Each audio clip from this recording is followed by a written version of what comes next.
Flight पे एक आदमी बैठा था, उसके बगल में एक बच्ची बैठी थी और वो बच्ची हैरी पॉटर पढ़ रही थी किताब। और हैरी पॉटर पढ़ते पढ़ते यूं देखती, हंसती, स्माइल करती, पढ़ती, सब अपना अपना काम कर रहे थे। और फिर वो एयर होस्टेस ने अनाउंसमेंट की कि सबको पता लगा कि प्लेन बहुत ज्यादा हिल रहा है। एयर होस्टेस ने कहा कि अभी हम कॉफी चाय नहीं सर्व कर सकते क्योंकि प्लेन बहुत ज्यादा हिल रहा है, थोड़ा टर्बुलेंस कम हो जाने पर हम आपको बेवरेजेस सर्व करेंगे। सबको पता लगा कि ये केवल टर्बुलेंस नहीं, कुछ तो गड़बड़ है हवाई जहाज में। इतनी जोर से हिल रहा है, नीचे गिर रहा है जोर से आसमान में। डर गए सब, चीख रहे थे, चिल्ला रहे थे, रो रहे थे। और पायलट ने अनाउंस किया कि इमरजेंसी लैंडिंग होगी। जब पायलट ने अनाउंस किया कि इमरजेंसी लैंडिंग करनी हो, सब बिल्कुल घबरा गए, चिल्ला रहे थे, रो रहे थे, पैनिक की स्टेट। और ये बच्ची हैरी पॉटर पढ़ रही है, अभी भी मुस्कुराते हुए हैरी पॉटर पढ़ रही थी। बड़े बड़े इंसान, बड़े बड़े बिजनेसमैन, लेडीज, सब लोग चिल्ला रहे, ये बच्ची किताब पढ़ के मुस्कुरा रही थी। फाइनली लैंडिंग हो गई, इमरजेंसी लैंडिंग।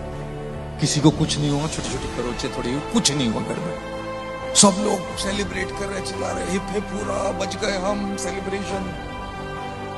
तब वो जो आदमी बैठा था उस लड़की के बगल में, उसने पूछा, बेटा इतनी सारी प्रॉब्लम चल रही थी, प्लेन हवाई जहाज पूरा ऊपर नीचे हो रहा, सब घबरा रहे थे, सब चीख रहे थे, सब डरे हुए थे, तुमको डर नहीं लगा बेटा? तुम तो मुस्कुरा रही थी, हैरी पॉटर पढ़ रही थी तुम। लड़की ने कहा, नहीं नहीं अंकल, मुझे बिल्कुल डर नहीं लगा, बिल्कुल घबराहट नहीं हुई। बोले कैसे? तो बच्चे ने कहा, क्योंकि इस हवाई जहाज, इस फ्लाइट के पायलट मेरे पापा है। और जब हवाई जहाज के पायलट पापा है तो मैं क्यों चिंता करूं लैंडिंग की? बाकी सबकी बात तो दूर, मेरे पापा को सबसे इंपॉर्टेंट चीज ये लगे किसी भी हालत में मेरी बेटी को सही तरीके से लैंडिंग कर। जब पापा उधर है तो मैं क्यों चिंता करूं? चिंतन क्या है कि पापा प्लेन चला रहे हैं ना, जब पापा प्लेन चला रहे ये चिंतन है, तब फिर बच्चे को चिंता करने की क्या जरूरत है ना? और इसीलिए जीवन में चाहे कितनी मुसीबतें, कितनी कठिनाइयां, कितनी ही प्रॉब्लम्स, कितनी दुविधाएं आती रहे, जब आपको ये पता लगे कि ईश्वर आपके साथ है हमेशा, इस चिंतन से चिंता धीरे धीरे घटती है।